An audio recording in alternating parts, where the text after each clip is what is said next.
Uyghur musafirlarini qabul qilishni teziltib, ularning Xitoyning ziyonkashligidan qo'g'dash to'g'risidagi qonun loyihasi Amerika Kengash palatasida sunilgan. Reuters agentligining xabar qilishicha, Cumhuriyetçi Kengash palata a'zosi Marco Rubio bilan Demokratchi Kengash palata a'zosi Chris Coons 14 aprel Uyg'urlarning kishilik huquqini qo'g'dash qonun loyihasining yana bir nusxasini Kengash palatasida sungan. Mazkur qonun loyihasi buningdan bir qancha hafta avval Avam palatasida sunilgan edi. Bu qonun loyihasida Xitoyning ziyonkashligi tufayli Uyg'ur elidan qochgan Uyg'urlarga, shuningdek Qozoq, Qirg'iz qatorliq Uyg'ur elidagi turkiy millatlarga Amerikaning peshki nomli oldin o'ylashadigan musofirlar vizasi berish talab qilingan. Kengash palata a'zosi Chris Coons bu vaqtdagi bayonotida Amerika Xitoy Xalq Jumhuriyatining Sharqi Turkistondagi kishilik huquq tafsirchiligiga qarshi davomli so'z qilish kerak.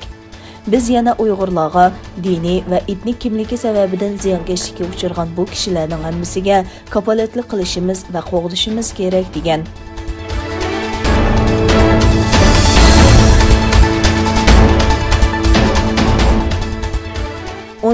Aprel seshanba kuni İstanbulda bir mehmonxonaning yig'in zalida zulmatdagi irqiy qirg'inchilik degan temada axborot e'lon qilish yig'ini ochildi. Yig'inda dunyo jamoatining Xitoyning Uyg'urlar ustidan elib berayotgan irqiy qirg'inchiligiga qarata sukut qilmasligi chaqiriq qilindi. Xitoy doiralari 2021 yil 2 aprel Zulmatdagi jang nomli hujjatlik filmni e'lon qilgan bo'lib, Xitoyning Sharqi Turkistondagi irqiy qirg'inchilik qilmishlarini oqlash va Sharqi Turkistonliklarni terrorchi qilib ko'rsatishga uringan edi. Bu yig'inda Xitoyning mazkur filmida o'tirg'i qo'ygan bo'xtonlari va to'qilma hikoyalarga dalil isbotlar bilan radiya berildi. Bu yig'in Xalqaro Sharqi Turkiston tashkilotlar birligi bilan Sharqi Turkiston kishilik huquqni ko'zitish jamiyati tomonidan birlikda o'rinlashtirilgan. Yig'inga Islom dunyosi ommaviy tashkilotlar birligi, Xalqaro musofirlar haq huquqlarini qo'g'dash jamiyati, Sharqi Turkiston vaqfi qatorliq o'nlagan ommaviy tashkilotlarning mas'ullari va vakillari qatnashdi.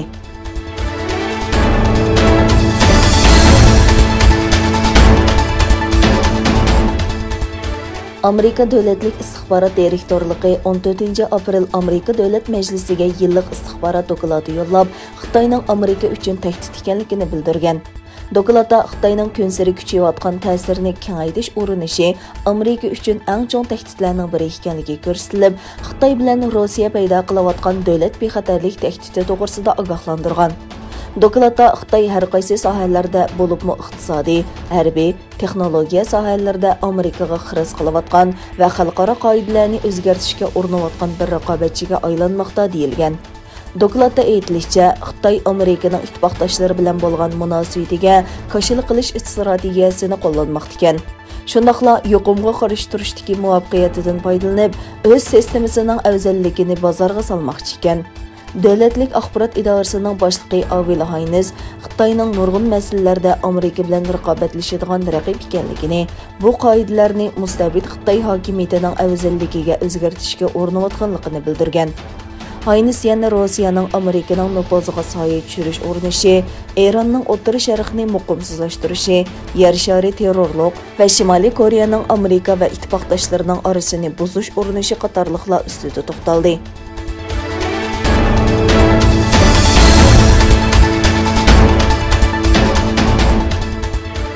Norvegiya Xitoy davlatlik televiziya stansiyasining Xitoy yer shari televiziya tori CGTN axborot mulozimatining bu davlatdagi tarqatishini to'xtatdi. Egilanishicha, Norvegiyaning Xitoyning xalqaro televiziya kanalining tarqatish ijozatnomasini bekor qilishidagi sabab mahbuslar iqror qilgan sinlarning tarqalishi ekan.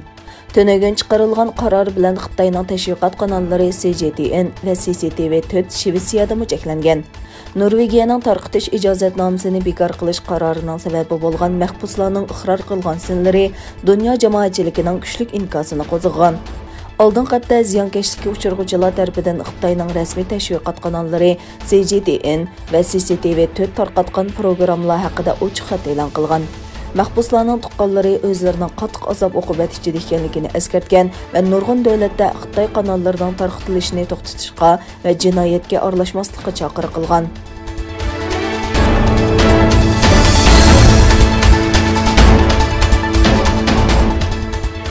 ئەنگىلىيە Tashqi ishlar ministri Dominik Raab Afg'onistonda vazifa o'tayotgan ئەنگىلىيە ئەسكەرلىرىنىڭ قەرەللىك ayrilishini qo'llaydiganligini bildirdi.